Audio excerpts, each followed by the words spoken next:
ഇതിൽ നിങ്ങൾ കാണുന്ന പോലെ 3 നിറങ്ങൾ നൽകിയിട്ടുണ്ട്: മഞ്ഞ, നീല, കറുപ്പ്. ഒന്നാമത്തെ നിറം മഞ്ഞയും, രണ്ടാമത്തെ നിറം നീലയും, മൂന്നാമത്തെ നിറം കറുപ്പും ആണ്. മനസ്സിൽ തോന്നുന്ന ഒരു നിറം നിങ്ങൾ ഇതിൽ നിന്നും തിരഞ്ഞെടുക്കുക. നിങ്ങൾ തിരഞ്ഞെടുക്കുന്ന നിറം അത് നിങ്ങളുടെ പല കാര്യങ്ങളും വെളിപ്പെടുത്തും. നിങ്ങൾ തിരഞ്ഞെടുത്ത നിറം കമന്റ് ചെയ്തതിന് ശേഷം തുടർന്ന് കേൾക്കുക. ഒന്നാമത്തെ നിറം മഞ്ഞ. മഞ്ഞയാണ് നിങ്ങൾ തിരഞ്ഞെടുത്തതെങ്കിൽ അല്പം ഉദാസീനത ഉള്ളവരായിരിക്കും നിങ്ങൾ. സന്തോഷം പൊതുവെ കുറവായിരിക്കും. താങ്കൾ ഏതോ ഒരു ചതിയിൽ പെട്ടു എന്നും അതിൽ നിന്നും ഒരിക്കലും കരകയറാൻ സാധിക്കില്ല എന്നും വിശ്വസിക്കുന്നവർ ആയിരിക്കും ഇക്കൂട്ടർ. എപ്പോഴും ഇവർ ചിന്തകളിൽ ആയിരിക്കും. ഈ നിറം തിരഞ്ഞെടുക്കുന്നവർ എപ്പോഴും ഉത്കണ്ഠയുമായി നടക്കുന്നവർ ആയിരിക്കും. ഇവർക്ക് പൊതുവേ ആത്മവിശ്വാസക്കുറവ് കാണപ്പെടുന്നു.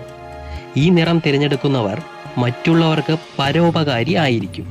അതുപോലെ മറ്റുള്ളവരുടെ ഇടയിൽ ഇവർക്ക് നല്ല പേരായിരിക്കും. ഇനി നമുക്ക് രണ്ടാമത്തെ നിറമായ നീലയെക്കുറിച്ച് നോക്കാം. നിങ്ങൾ നീല നിറമാണ് തിരഞ്ഞെടുത്തതെങ്കിൽ ധാരാളം സ്വപ്നം കാണുന്ന, ആർഭാടമായ, സന്തോഷപ്രദമായ ജീവിതം നയിക്കുന്നവർ ആയിരിക്കും ഇക്കൂട്ടർ. വളരെയധികം റൊമാൻറ്റിക് ആയിരിക്കും ഇക്കൂട്ടർ. പ്രണയിക്കുമ്പോൾ പങ്കാളിയെ സ്നേഹം കൊണ്ട് വീർപ്പ് മുട്ടിക്കുന്നവർ ആയിരിക്കും ഇവർ. അതുപോലെ ഒരു പ്രണയിനിയെ കിട്ടിയിരുന്നു എങ്കിൽ എന്ന് പലരും ഇവരെ കുറിച്ച് മനസ്സിലെങ്കിലും കരുതിയിട്ടുണ്ടാകും. അതുപോലെ ഇക്കൂട്ടർ നടക്കുവാൻ ചാൻസ് ഇല്ലാത്ത കാര്യങ്ങൾ നടക്കുമെന്ന് വിശ്വസിക്കുകയും അതിനെക്കുറിച്ച് ഒരുപാട് സ്വപ്നങ്ങൾ കാണുകയും മനക്കോട്ട കെട്ടുന്നവരും ആയിരിക്കും. നീല നിറം തിരഞ്ഞെടുത്തവർക്ക് ഭാവനകൾ കൂടുതൽ ആയിരിക്കും. ഇനി മൂന്നാമത്തെ നിറം കറുപ്പ്. കറുപ്പ് നിറം തിരഞ്ഞെടുക്കുന്നവർ വളരെ സെൻസിറ്റീവ് ആയിരിക്കും. പെട്ടെന്ന് ഇവർക്ക് സന്തോഷവും ദുഃഖവും വരുന്നവർ ആയിരിക്കും. അതുപോലെ അവർ പെട്ടെന്ന് ദേഷ്യപ്പെടുന്നവരും ആയിരിക്കും. ദയയുള്ള, മൃദു സ്വഭാവമുള്ളവർ ആയിരിക്കും ഇക്കൂട്ടർ.